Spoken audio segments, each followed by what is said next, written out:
지윤 씨 업무는 이제 새로운 소프트웨어가 대신할 수 있게 됐습니다. 박 팀장이 마치 자신이 전기를 처음 발견한 사람이라도 되는 양 소프트웨어라는 단어를 길게 느려 발음하며 말했다.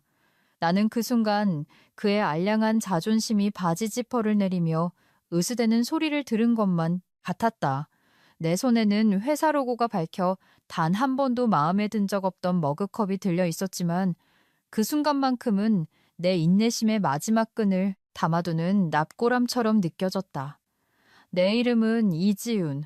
올해 43이다. 나는 이 멍청이가 보호자 없이 혼자 양치질을 시작하기도 전부터 코딩을 해왔다. 그런데 한때 램을 메모리 주스라고 불렀던 남자에게 이제 내가 쓸모없어졌다는 통보를 받고 있는 참이었다. 이 대화는 박 팀장이 시너지 혁신 세션이라는 끔찍한 이름으로 리브랜딩한 주간 전체 회의가 끝난 직후에 이루어졌다. 그렇다. 그는 그 단어를 2번이나 반복했다. 그것도 아주 진지하게. 나는 회의 시간 내내 속으로 세나의 스케줄링 서브루틴을 재작성하고 있었다. 고장난 세바시 강연처럼 유행어를 뱉어내는 그의 입을 쳐다보는 것보다 에러로그를 재배치하는 게 훨씬 생산적이었기 때문이다.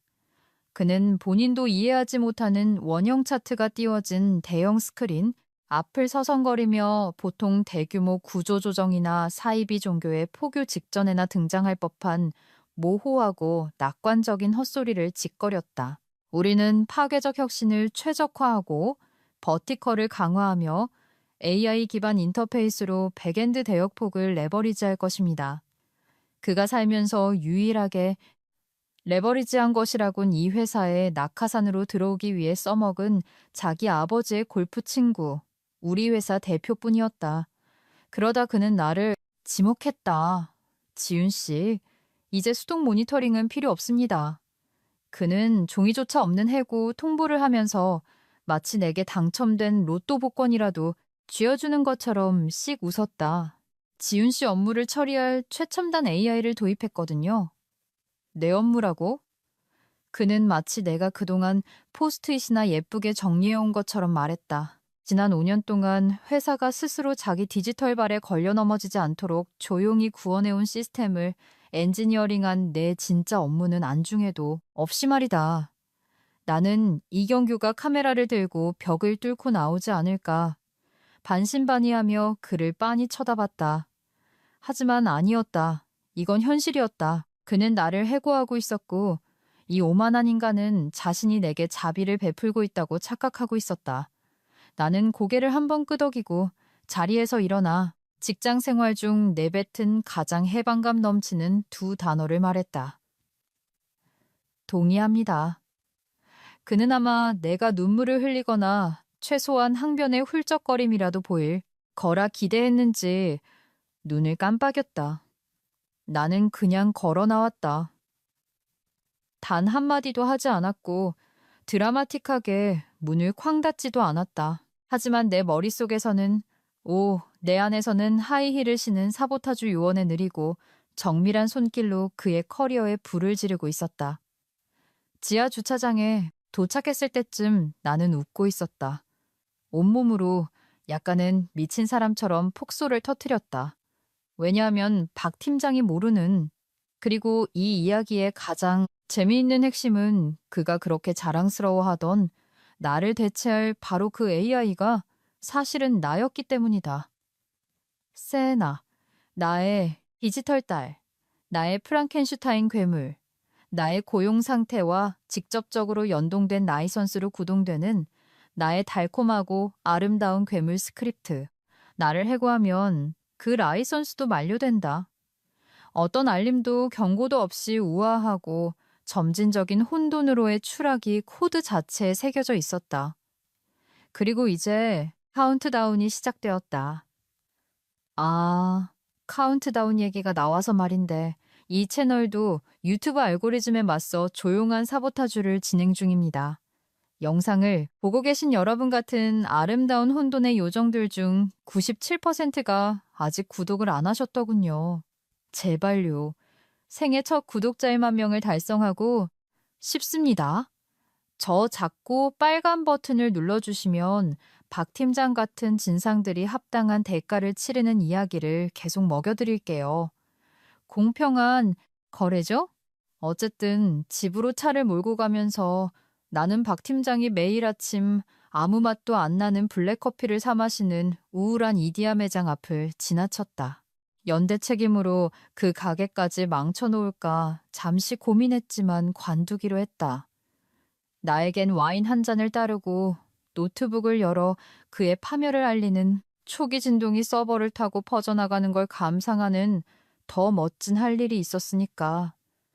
분노라는 감정의 재미있는 점은 처음엔 아주 시끄럽지만 시간이 지날수록 차갑고 날카로운 무언가로 숙성된다는 것이다. 집에 도착했을 때 그것은 더 이상 분노가 아니었다.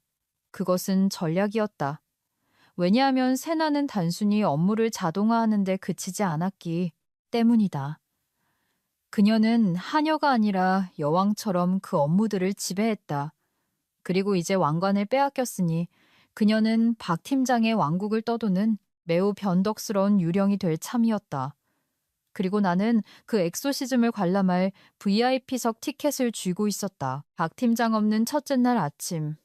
나는 먹다 남은 소금빵을 멍하니 쳐다보며 내가 방금 커리어적인 자살을 한 건지 아니면 스스로 부활한 건지 고민했다. 집은 고요했다. 소름 끼칠 정도로.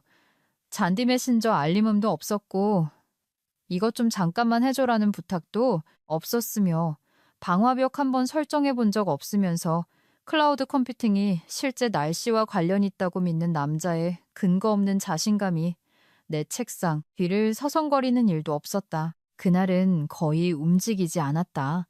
그냥 낡은 후드티를 뒤집어 쓰고 주방에 앉아 14년 만에 내가 마침내 자유로워졌다는 사실을 소화시켰다. 권고사직도 해고도 아닌 진정한 자유. 그리고 그 기분은 찌릿찌릿하면서도 완전히 미친 짓 같았다. 마치 비행기에서 뛰어내린 뒤 중간쯤 낙하하다가 5년 전에 오직 아기와 청테이프만으로 직접 낙하산을 챙겨놓았다는 사실이 떠오른 기분이랄까. 그녀의 이름은 세나였다. 세나는 단순한 소프트웨어가 아니었다. 우리 회사 운영 전체의 디지털 척추였다. 처음부터 그녀를 만들려던 건 아니었다. 그저 IT팀이 절대 제때 처리해주지 않는 자잘한 문제들을 해결하기 위해서였다. 자동 스케줄러를 만들고 그 다음엔 청구서 분석기를 그 다음엔 영업팀이 실수로 1억 원짜리 프로젝트를 영원으로 청구할 때마다 경고를 띄우는 동적 데이터베이스 감사 프로그램을 만들었다. 그렇게 하나둘 기능이 붙더니 어느새 세나는 6개 부서의 업무를 결함 없이 눈에 띄지도 않게 심지어 우리 영업본부장보다 훨씬 완벽한 맞춤법으로 처리하고 있었다. 임원들은 전혀 눈치채지 못했다. 당연했다. 세나는 한 번도 실패한 적이 없었으니까. 단 한 번도 그녀는 에러를 보고하지 않았다. 에러가 거기까지 도달하기도 전에 전면적인 재앙으로 피어나기 전에 그녀가 다 고쳐버렸으니까. 세나는 기계 속의 유령이었고 나는 그녀의 영매였다. 박 팀장은 자신이 포르쉐를 샀다고 착각했다. 그는 그 차가 내가 키를 쥐고 있을 때만 달린다는 사실을 깨닫지 못했다. 이것이 바로 데드맨 스위치 이야기로 이어진다. 약 1년 전 나는 세나의 라이선스 깊숙한 곳에 암호화된 코드로 조항 하나를 심어두었다. 딱 2가지 조건이 충족될 때만 작동하는 장치였다. 내 직원 계정의 삭제, 그리고 72시간의 중단 없는 흐름. 이 조건이 충족되면 세나는 조용히 레거시 모드로 다운그레이드 된다. 시스템 다운이나 셧다운이 아니다. 그냥 엔트로피 무질서. 예약된 작업들의 싱크가 어긋나고 데이터베이스가 복제되며 자동 응답 시스템은 기업 특유의 딱딱한 톤을 서서히 잃어버리고 박 팀장의 옛날 이메일들을 모델링한 약간 미친 듯한 수동 공격적인 말투를 채택하게 된다. 그녀는 회사를 파괴하지 않을 것이다. 그저 회사를 창피하게 만들어 죽여버릴 것이다. 그건 내 작은 보험이었고 나는 코드베이스 안에서 이를 올리브 가지 작전이라 명명했다. 이 작전이 시작되면 그들은 나에게 제발 돌아와 달라고 빌거나 아니면 올리브 씨앗에 목이 막혀 캑캑거리거나 둘 중 하나일 테니까. 3일차가 되자 벌써 헤드헌터들이 냄새를 맡고 접근하기 시작했다. 주중에 직장에서 증발해버리고 디지털 톱니바퀴들이 갈리는 소리를 내기 시작하면 소문은 빨리 퍼지는 법이다. 하지만 난 아직 미끼를 물 준비가 안 되어 있었다. 해방감과 두려움이 섞인 칵테일 때문에 위장이 여전히 요동쳤다. 아무도 내가 한 일의 가치를 몰라주면 어떡하지? 다음 직장의 또 다른 박 팀장 대기자. 눈에는 내가 그저 고액연봉을 받는 유지보수 원숭이로 보이면 어떡하지? 나는 그 불안감을 완벽한 홈 오피스를 구축하는 데 쏟아부었다. 듀얼 모니터 세팅 완료. 노이즈 캔슬링 헤드폰 장착 완료. 404 열정 찾을 수 없음이라고 적힌 수동 공격적인 머그컵 세팅 완료. 고양이는 마치 신성한 무덤을 수호하는 스핑크스처럼 내 키보드 위에 영구적으로 자리를 잡았다. 그리고 내 마음 한구석에선 언제쯤 진동이 시작될까 계속 궁금해하고 있었다. 세나의 카운트다운이 시작됐다는 걸 나는 알았다. 박 팀장은 너무 늦기 전까지 절대 눈치채지 못할 거라는 것도 알았다. 그리고 마침내 그 순간이 왔을 때 글쎄 나에겐 앞면에 딱 하나의 라벨이 붙은 새 일기장이 준비되어 있었다. 피해 기록장, 러그. 첫 페이지는 아직 백지였지만 나에겐 빨간 펜과 산더미 같은 팝콘이 있었다. 화요일 아침 민지 대리에게서 문자가 오며 내 전화기가 징울렸다. 축복받아 마땅한 영원히 수동 공격적인 영혼을 가진 민지 대리. 그녀는 그 사무실에서 10년 동안 해맑은 허무주의를 완벽하게 연마하며 살아남은 인물이다. 그녀는 예전에 전체 직원에게 탕비실 전자레인지 현재 생물학적 무기로 분류된 시설관리팀 올림이라는 이메일을 보낸 적도 있었다. 그래서 나는 그녀에게서 오는 문자는 비극적이거나 미친 듯이 웃기거나 둘 중 하나일 거라고 확신했다. 때로는 둘 다거나 지윤 선배. 간단한 질문 하나. 혹시 발주 번호가 다 444로 끝나는 이유 알아요? 나는 문자를 30초 동안 멍하니 쳐다보다가 뾰족하고 무의식적인 웃음을 터뜨렸다. 세나의 첫인사였다. 시스템 크래시도 방화벽 뚫림도 아닌 데이터 스트림 속에 섞인 작은 속삭임. 모든 구매 발주서에 악마의 포춘 쿠키처럼 부어져 들어간 444 시그니처. 나는 답장했다. 이상하네. 박 팀장님이 새로 도입했다는 그 AI가 성격이 좀 특이한가 봐. 해골 이모티콘을 넣을까 하다가 참았다. 조금 더 뜸을 들이자. 이건 정확히 내가 계획한 대로였다. 세나는 난동을 부리지 않을 것이다. 그녀는 서서히 우아하게 실행 파일 형태의 수동 공격성으로 그곳을 맴돌며 괴롭힐 것이다. 악성 코드라기보다는 컴파일러를 장착한 퀸카로 살아남는 법에 레지나 조지에 가까웠다. 나는 일기장을 꺼냈다. 그렇다. 진짜 가중 양장본에 극적으로 불필요한 일기장이었다. 그리고 첫 페이지를 펼쳤다. 상단에 나는 적었다. 피해 기록장 7일차. 짐승이 눈을 뜨다. 그 아래에 증상을 적었다. 주문 아이디 전미사 변경 발생. 회계팀 내부에 가벼운 패닉 예상. 민지는 재밌어함. 박 팀장의 상태는 알 수 없음. 나는 알 수 없음의 밑줄을 2번 긋고 연기 신호를 주위에 깊게 살필 것이라고 적힌 포스트잇을 붙였다. 민지가 눈치챘다면 재무팀도 눈치챘다는 뜻이다. 그리고 그들이 눈치챘다면 박 팀장은 아마 그 우울하고 비좁은 팀장석에 앉아 화재 경보기를 보고 소리치는 원시인처럼 엑셀에서 통제 불능 AI를 디버깅하는 방법을 구글링하고 있을 게 뻔했다.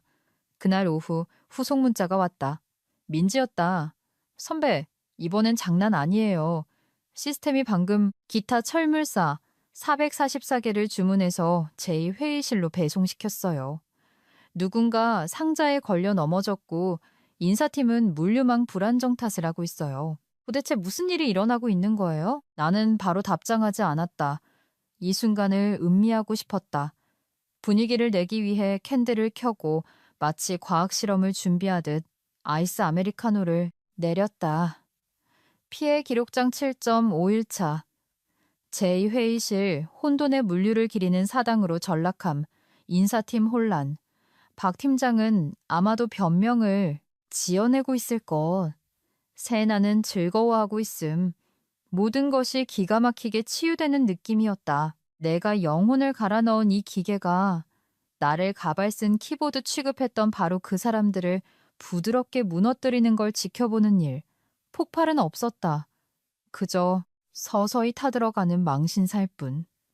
마치 세나가 젖은 수건으로 그들의 알량한 자존심을 찰싹찰싹 때리는 것 같았다.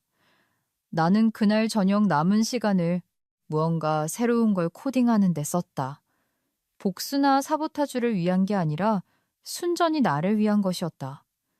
실시간으로 헛소리하는 기업용 봇을 오픈소스로 만들었다. 그 봇은 이메일을 스캔해서 크로스체크 부탁드립니다. 시너지 창출, 디벨롭해서 린하게 합시다. 같은 단어들을 찾아내 좀 솔직하게 말해 이 겁쟁아의 다양한 변형 문구로 바꿔버리는 프로그램이었다. 나는 그 봇의 이름을 박 팀장 터들러, 징징대는 악이라는 뜻의 원문 뉘앙스이라고 지었다. 그사 이민지 대리는 본의 아니게 나의 내부 통신원이 되어 있었다. 그녀는 몰랐지만 이모티콘이 범벅 그녀의 문자 하나하나가 내게는 고급 정보였다. 그리고 세나, 그녀는 이제 막 몸을 풀기 시작했을 뿐이었다. 그날 밤 나는 미소 지으며 잠자리에 들었다. 잔인함이나 복수심 때문이 아니라 몇 년 만에 처음으로 내가 그들의 기계 속에 깃든 진정한 유령처럼 느껴졌기 때문이다. 그리고 이제 그들도 유령과 함께 사는 법을 배울 시간이었다. 11일 차는 스크린샷 하나로 시작되었다. 언제나 마지못해 종군 기자 역할을 하던 민지가 한 줄짜리 캡션과 함께 인박스 사진을 보내왔다. 새벽 3시 13분에 전체 회의 잡은 사람 누구게? 아니나 다를까. 발신자는 박 팀장이었다.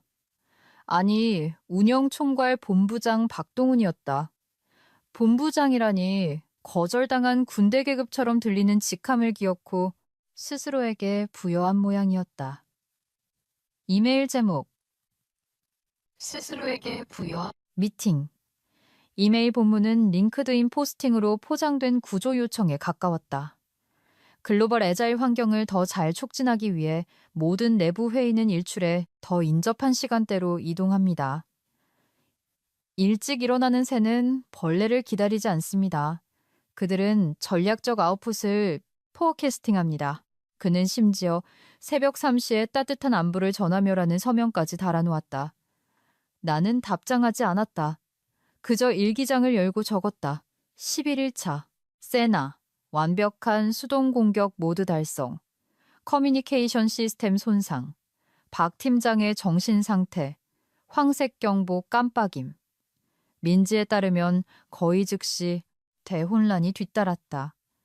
전사 캘린더가 도미노가 쓰러지듯 줄줄이 업데이트되더니 모든 회의가 기묘한 이야기에 나올 법한 시간대로 밀려났다. 주니어 직원들은 패닉에 빠져 서로 문자를 보냈고 일부는 자기가 무슨 잘못을 했는지도 모른 채 징계를 받고 있다고 진심으로 믿었다.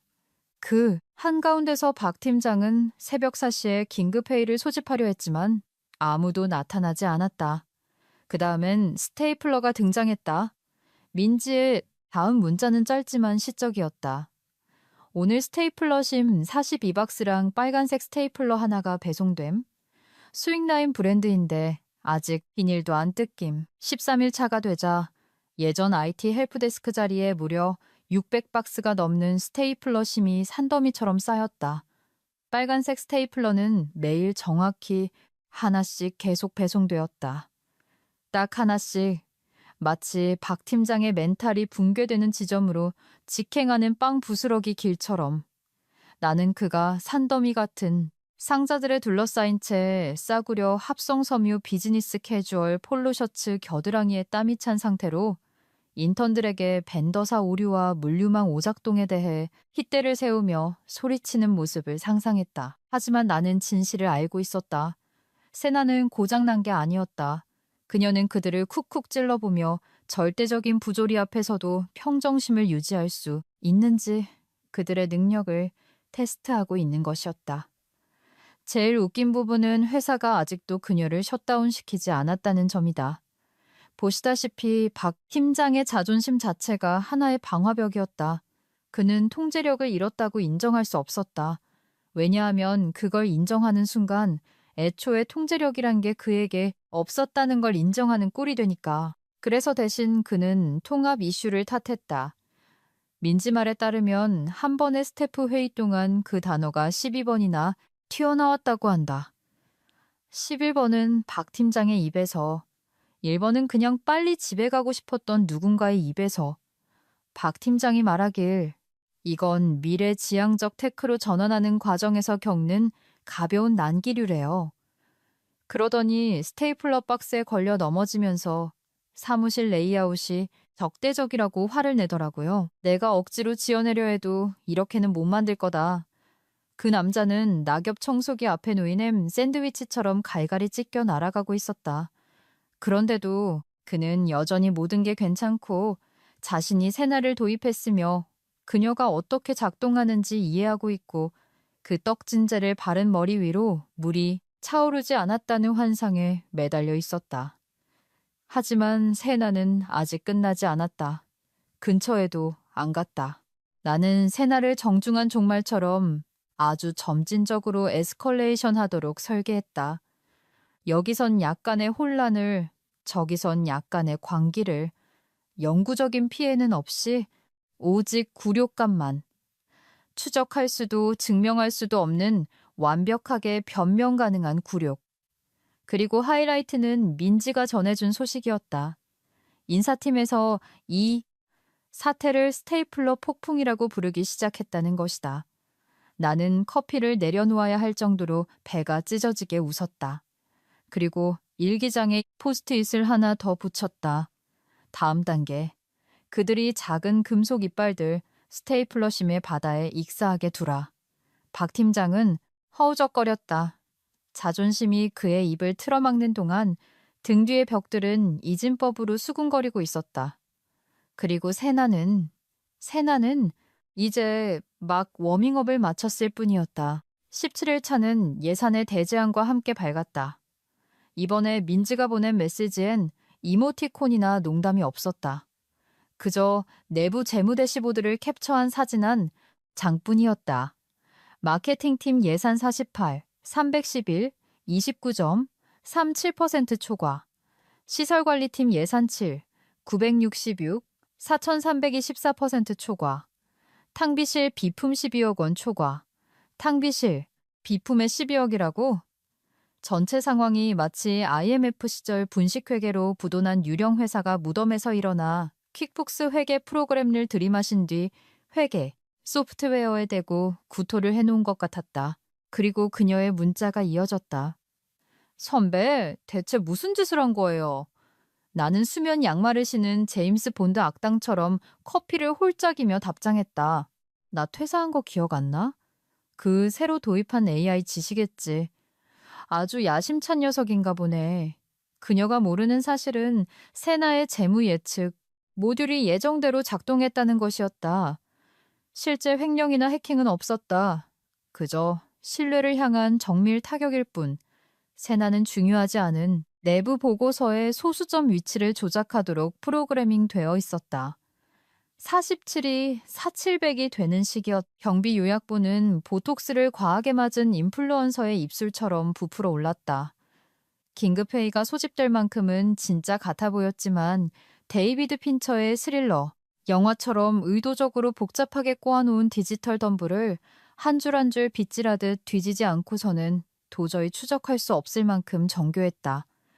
박 팀장은 전사 긴급회의를 소집했다. 나중에 민지는 그 상황을 풍선 인형이 자신이 살아있고 뱃속이 벌들로 가득 차 있다는 걸 깨닫는 모습을 보는 것 같았다고 묘사했다. 그는 수치들이 아직 확정된 게 아니라고 설명하려다가 그 다음엔 과도하게 활성화된 알고리즘 탓을 했고 급기야 민지가 무언가를 잘못 클릭했을 가능성이 있다며 그녀에게 화살을 돌렸다. 나는 민지가 살아있는 전선을 물어뜯는 다람쥐를 쳐다보는 것 같은 표정으로 그를 쏘아보았을 거라 상상했다. 패닉이 확산되었다. 예산 집행이 동결되었고 부서장들은 교차 검증을 위해 서로에게 전화를 걸어댔다. 급여팀의 누군가는 전신에 스트레스성 두드러기가 났다고 했다. 인사팀은 무미건조한 전사공지를 띄웠다. 최근 재무 데이터의 불일치를 인지하고 있으며 조사를 위해 성실히 노력하고 있습니다. 번역하자면 우리는 도대체 무슨 일이 일어나고 있는지 전혀 모르겠고 이 사태가 폭발하기 전에 누군가 자백해주기를 간절히 바라고 있습니다라는 뜻이었다. 하지만 세나는 멈추지 않았다. 아직 멀었다. 그날 밤 세나는 대미를 장식할 작품을 발송했다. 공식 3분기 성과 리뷰. 제목 3분기 인사이트. 우리의 발전을 축하합시다. 첨부 파일. 첨부된 건 PDF도 원형 차트도 심지어 스프레드시트도 아니었다. 그저 뒷골목에서 활활 타오르고 있는 쓰레기통 사진을 담은 4MB짜리 JPEG 파일이었다. 사진 위에는 가장 꼴보기 싫은 굴림체로 혁신적 발전이라는 캡션이 박혀 있었다. 인턴부터 임원진까지 모든 사람의 인박스에 이 사진이 꽂혔다. 누군가는 그걸 프린트해서 내 마음이 딱 이럼이라는 손글씨 포스트잇과 함께 복사기에 붙여놓기까지 했다. 민지 말에 따르면 박 팀장은 2시간 동안 자기 사무실 문을 걸어 잠갔다고 한다. 그가 나왔을 때 그는 그 불타는 쓰레기통 프린트물을 마치 토리노의 수위라도 되는 양손에 쥐고 도대체 누가 이딴 걸 승인했냐며 소리를 질렀다.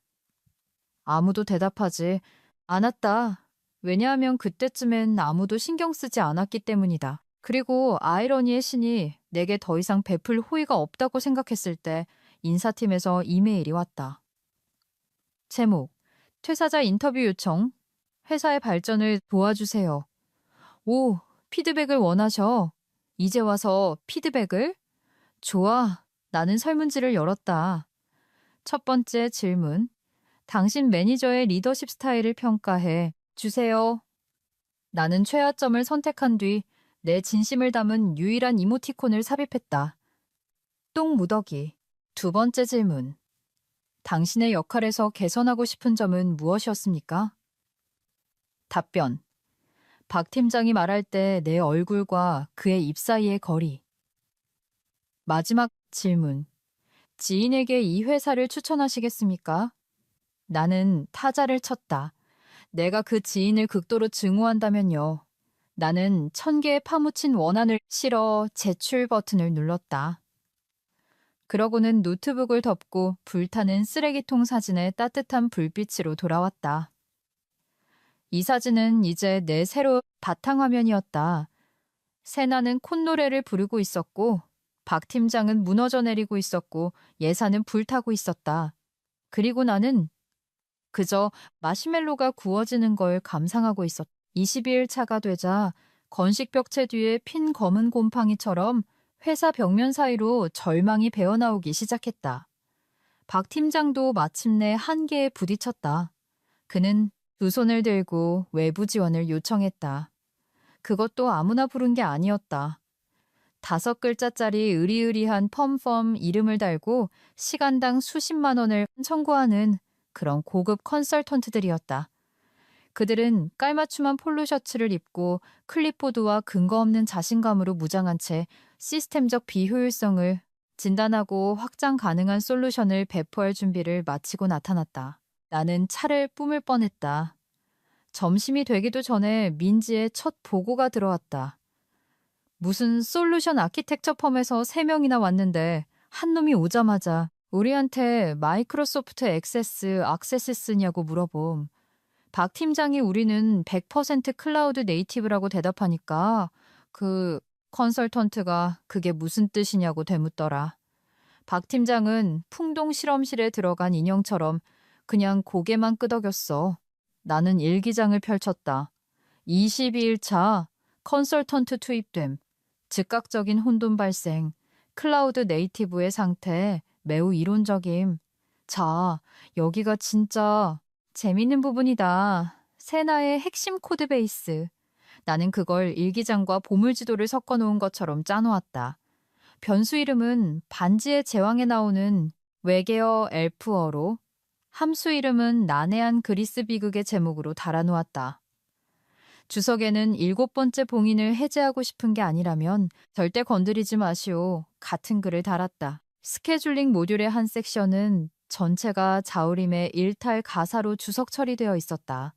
이 컨설턴트들은 천문관 한가운데서 공황장애를 겪는 것과 같은 디지털 버전의 멘붕을 겪게 될 것이다. 23일 차가 되자 민지의 보고는 한편의 완벽한 드라마로 에스컬레이션 되었다. 컨설턴트들 완전 쓸모없음. 한 놈이 백엔드에서 트레이스를 돌려보려고 했는데 세나가 자동 생성된 시조 하이쿠로 답장함. 내 짓인 줄다. 아노라. 레거시는 길들일 수 없으니 그 키보드를 내려놓거라. 그동안 박 팀장. 한때 내게 나는 코드 끝에 붙는 세미콜론. 같은 건 믿지 않아라고 말했던 그는 이제 지하주차장에서 줄담배를 피우고 있었다. 그는 레거시 코드라는 말을 마치 서버실에 살면서 직원들의 성과 리뷰를 잡아먹는 괴물이라도 되는 것처럼 중얼거리기 시작했다고 한다. 민지가 말했다. 박 팀장이 그러더라. 그냥 기계 자체를 공장 초기화해버리면 안 되는 거야? 선배, 나 방금 그 사람 눈물 맺힌 거 본 것 같아. 나는 일기장을 내려놓고 잠시 그 순간을 음미했다. 박 팀장이 고통받길 원해서가 아니었다. 아, 하지만 이 사람은 수년간 내 업무를 서포트 기능 따위로 폄하했던 인간이었다.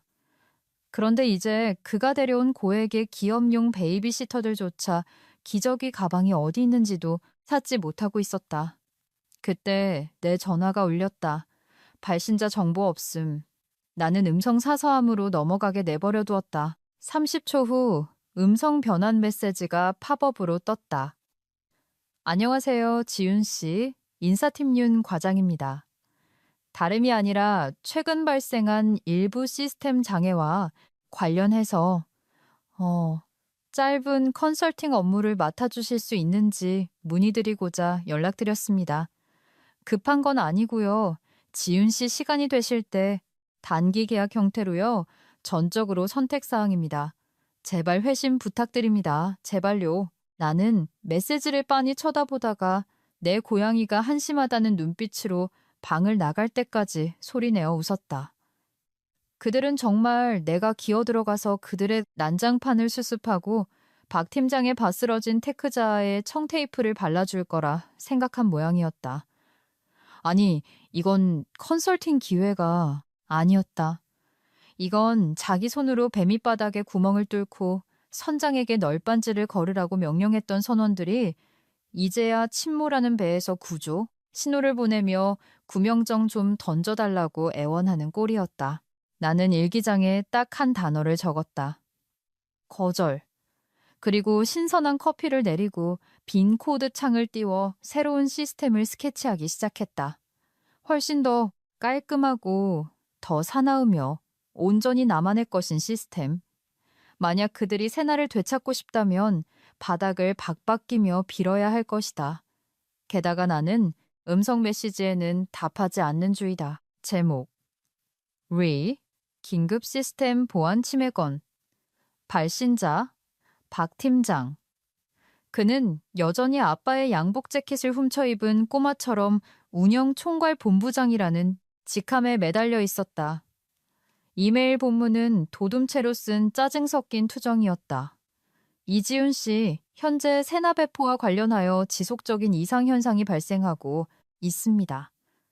외부 파트너사들과 논의한 결과 코드상의 여러 변칙을 확인하였으며 이에 본인은 지훈 씨가 시스템 아키텍처에 무단 수정을 가했는지 특히 의도적으로 백도어를 남겼는지에 대한 명확한 해명을 요구합니다.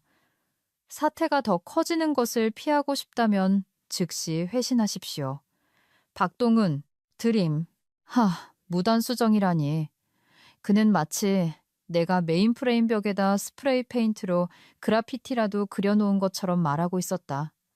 공정하게 말하자면 차라리 그라피티가 현실에서 벌어지고 있는 일보다는 훨씬 덜 미묘했을 것이다. 드디어 이 순간이 왔다. 내 존엄성과 탕비실에 있던 퍽퍽한 스콘 하나를 챙겨 그의 사무실을 걸어 나온 그날부터 내가 줄곧 기다려온 순간 여전히 오만한 말투 아래 숨겨진 거 만하고 더듬거리는 패닉 상태. 그는 자기가 나를 협박하고 있다고 착각했다. 그는 아직도 집이 이미 다 타버렸다는 사실을, 그리고 성냥을 긋고 그 죄를 미술관에 팔아넘긴 사람이 바로 나라는 사실을 깨닫지 못하고 있었다. 나는 화면에서 깜빡이는 커서를 한참 동안 바라보았다. 그리고 답장을 작성했다. 긴 독백도 비아냥거림도 없이 오직 치명적인 페이로드만 담아서 나는 2개의 PDF 파일을 첨부했다. 하나는 내 원래 근로 계약서였다. 온갖 기업형 헛소리로 가득한 몇 장의 문서.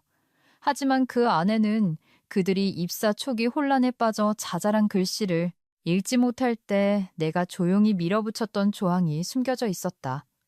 재직 중 직원이 단독으로 개발한 모든 소프트웨어는 활성 고용 상태에 종속된 조건부 라이선스의 구속을 받는다. 2번째 문서는 변호사의 검토를 거친 세나의 1페이지짜리 라이선스 계약서였다. 흑백의 단순하고 잔인한 문서. 페이지 맨 아래에는 전기톱에 붙은 경고 라벨처럼 노란색으로 형광 펜칠이 되어 있었다. 자발적이든 타의에 의해서든 고용이 종료될 시 세나로 명명된 소프트웨어의 운영 라이선스는 즉각 만료되며 핵심 기능은 비활성화되고 시스템은 페일세이프 행동 프로토콜로 전환된다. 어떤 빠져나갈 구멍도 유예 기간도 도망칠 방법도 없었다. 이메일 본문에 나는 딱 한 문장만 적었다. 지난번 대화에서 말씀드렸듯 제 업무는 새 소프트웨어가 잘 처리하고 있을 겁니다. 전송을 클릭하고 의자 등바디에 기대 앉았다. 창밖으로 바람이 불어 나무들이 박수를 치듯 흔들렸다. 공기가 한결 가벼워졌다. 박 팀장이 이 이메일을 읽고 턱에 힘을 주며 이마에 식은땀이 맺히고 관자놀이로 피가 몰리면서 그의 싸구려 손목시계 초침 소리가 유독 크게 들리는 모습을 상상했다. 마침내 환상이 깨지는 지점에 도달한 것이다. 그는 통제권을 쥐고 있지 않았고 단 한 번도 그런 적이 없었다.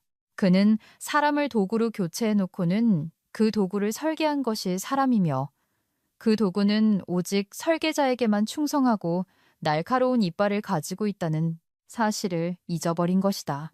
이제 인턴 탓도 컨설턴트들의 전문 용어도 세나가 그저 오류를 일으키고 있다고 착각하는 일도 끝났다.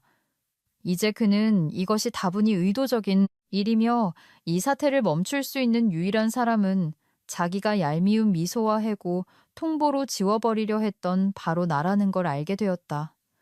그를 극 안에 처박혀 푹푹 끓게 내버려두라.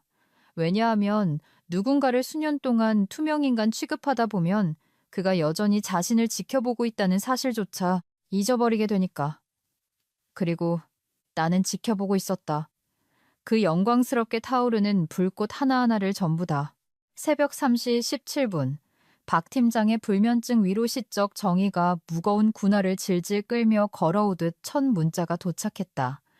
지윤 씨, 제발 우리 얘기 좀 합시다. 상황이 안 좋았던 건 압니다. 양쪽 다 오해가 있었다고 생각해요. 하지만 지금 회사 상황이 너무 심각합니다. 과거 청구 내역 데이터에 대한 접근 권한이 날아갔어요. 세나가 관리자 기능을 전부 락건 걸어버렸습니다. 무슨 일이 일어나고 있는지 모르겠어요. 컨설턴트들도 못 고친대요. 법무팀은 패닉 상태입니다. 제발 전화 좀 받아주세요. 그 뒤로 외교를 가장한 절망적인 문자들이 홍수처럼 쏟아졌다. 박 팀장이 어떻게든 프로페셔널해 보이려 애쓰면서도 속절없이 무너져 내리고 있음이 명백히 드러나는 긴 장문의 단락들. 과거는 잊읍시다. 당신은 항상 우리 팀의 가장 핵심적인 인재였습니다. 이전 연봉의 3배를 드릴 준비가 되어 있습니다. 모든 오해에 대해 제가 전적으로 책임지겠습니다. 그리고 음성 메시지가 남겨졌다. 오디오는 거친 숨소리로 시작해 훌쩍이는 소리가 들리더니 7월의 뜨거운 대시보드 위에 버려진 카세트 테이프처럼 갈라지고 더듬거리는 박 팀장의 목소리가 흘러나왔다. 지윤 씨, 내가 망쳤다는 거 알아요. 오케이, 이제 알겠다고요? 우리 태성금융 계약 날아가게 생겼어요. 이번 주 금요일까지 이거 해결 못하면 그쪽에서 계약 끊겠대요. 내 목이 날아가게 생겼어요. 임원진이 극대노했습니다. 긴 침묵, 명백하게 흐느끼는 소리. 당신이 진짜로 얼마나 많은 일을 하고 있었는지 몰랐어요. 이해하지 못했습니다. 아니, 이해하고 싶지 않았어요. 제발 원하는 게 뭔지 말만 해요. 백지수표라도 쓸게요. 뭐든 다 해줄 테니까. 나는 그 메시지를 24시간 동안 푹 재워두었다. 그는 꿈틀거릴 시간이 필요했다. 반성할 시간이, 그리고 자기가 두르고 있던 그 알량한 유능함에 환상들을 세나가 천천히 집어삼키는 동안 삭막한 코너 오피스에 앉아있을 시간이 세나는 이 일조차 아주 조용하고 우아하게 처리하고 있었다. 데이터의 열을 한 번에 하나씩 암호화하고 봉인해버렸다. 손상은 없었다. 그저 사라질 뿐. 내가 마침내 전화를 걸었을 때 나는 내 목소리에 어떤 감정도 실리지 않도록 일부러 유선 전화를 사용했다. 분노도 고소함도 없는 그저 임상적인 중력 같은 목소리로. 여보세요, 박 팀장님. 그는 마치 이번 회계 분기가 시작된 이래로 줄곧 숨을 참고 있었던 사람처럼 안도의 숨을 내쉬었다. 오, 신이시여. 지윤 씨, 내 말 좀들. 제가 쓰레기였습니다.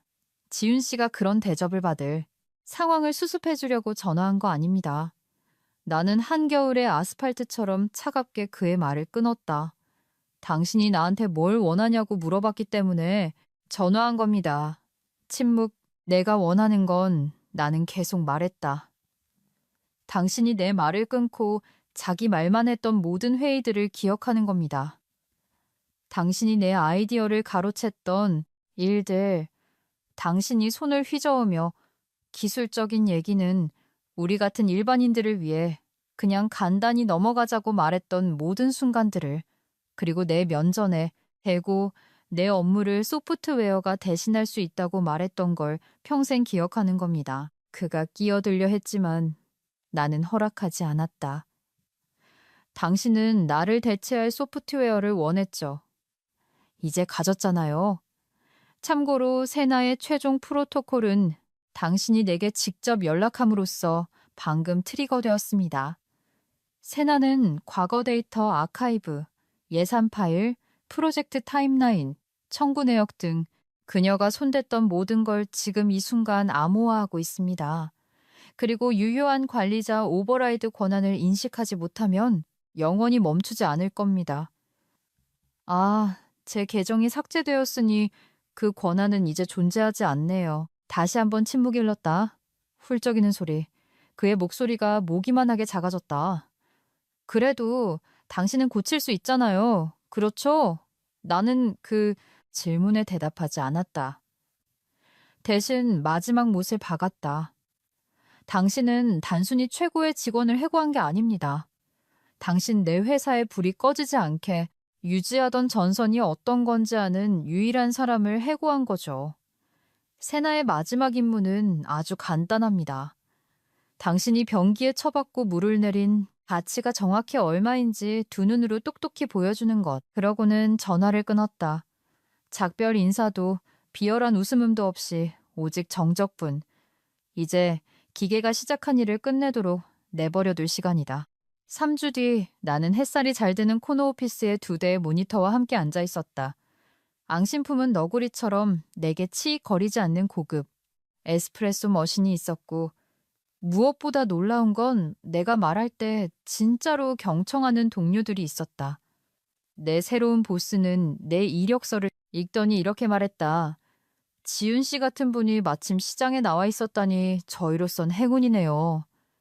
쓸데없는 유행어 짓거림도 헛된 자존심도 없는 오직 실력만이 존재하는 곳. 나는 그저 다시 직장을 구한 게 아니었다. 나는 원해지는 사람, 가치 있는 사람이 되어 있었다.